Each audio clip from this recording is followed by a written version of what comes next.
আসসালামু আলাইকুম everyone, welcome to another blog. এটা সোমবারের একটা ক্লিপ ছিল, সেটাই আপনাদের সাথে শেয়ার করতেছি। যেহেতু সাজালার বাবার অফ ডে থাকে সোমবারে, তো সাজালার বাবা ওই দিন বাসায় ছিল। তো দুপুরে আমি রান্না বসাবো, ঠিক ওই টাইমে আমি এখানে একটু বড় সাইজের মুরগি নামিয়েছিলাম। তো সাজালার বাবাকে বললাম যে সেগুলি কেটে দিতে।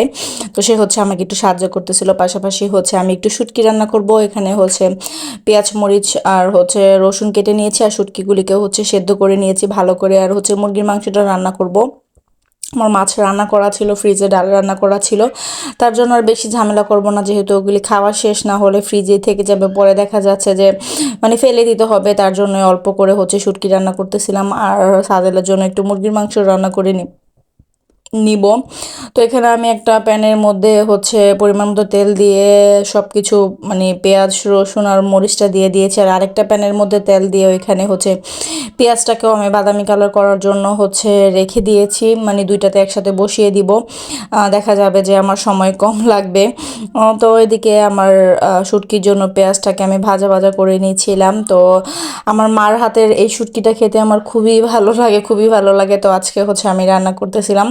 তো রসুনগুলিকে আমি একটু বেশি ছোট ছোট করে ফেলেছিলাম, দেখা যাচ্ছে যে রসুনগুলি এখনই গলে যাচ্ছিল। তো আমি এটার মধ্যে পরিমাণ মতো সকল মশলা দিয়ে দিচ্ছিলাম। প্রথমে আদা রসুন পেস্ট দিয়ে দিলাম, হলুদ মরিচ আর এখানে সামান্য পরিমাণ কাঁচা জিরা ফাঁকি দিব। তো দিয়ে মশলাটাকে ভালো করে আমি বেশ অনেক টাইম নিয়ে কষিয়ে নিব। তো এখানে একটু পানি দিয়ে দিলাম যাতে মশলাটা পুড়ে না যায়, আর পরিমাণ মতো লবণ দিয়ে দিলাম।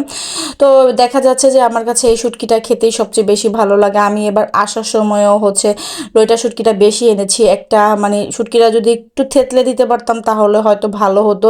তো এখানে থেতলে দেওয়ার মতো আমার কাছে কিছুই ছিল না। তো আমি বাংলাদেশে থাকাকালীন বেশ অনেকবার চিন্তা ভাবনা করেছিলাম যে একটা ছোট একটা হামারি দিস্তা আনবো। তো ওইটার আমার লাস্ট পর্যন্ত খেয়াল ছিল না। তো ওইটা আনলে আমার খুবই ভালো হতো। যাই হোক, ওই শুটকিটাকে পাশের চুলায় দিয়ে সামনের চুলায় আমি মাংসটার জন্য পেঁয়াজটাকে নিয়ে আসলাম। পেঁয়াজটা হালকা ব্রাউন কালার হয়ে গিয়েছে। এখন এর মধ্যে পরিমাণ মতো আদা রসুন পেস্ট দিয়ে হলুদের গুঁড়া, মরিচের গুঁড়া, ধনিয়া গুঁড়া, জিরা গুঁড়া আর গরমের মশলা গুঁড়া আর সামান্য পরিমাণ কারি মশলা গুঁড়া দিয়ে এখন মশলাটাকে ভালো করে কষিয়ে নিব। তো আজকে মাংসের পিসগুলি একদম ছোট ছোট করেছি, দেখি যে সাজাল খেতে পারে কিনা।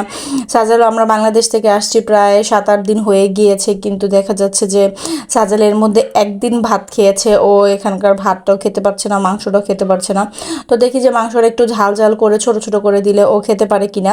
তার জন্যই মাংসটাকে একদম ছোট ছোট করে পিস করেছি। তো সাজালের বাবা বলতেছিল যে এই মাংসটা হতেও নাকি একদমই কম টাইম লাগে। তার জন্য বললো যে একটু সাবধানে রান্না করতে, তা না হলে একদমই গলে যাবে মাংসগুলি, নাকি এত নরম। তো এটা একটা ফার্ম টাইপেরই, ব্রয়লার টাইপেরই মুরগি। তো সাজালের জন্য ওর বাবা নিয়ে আসছে।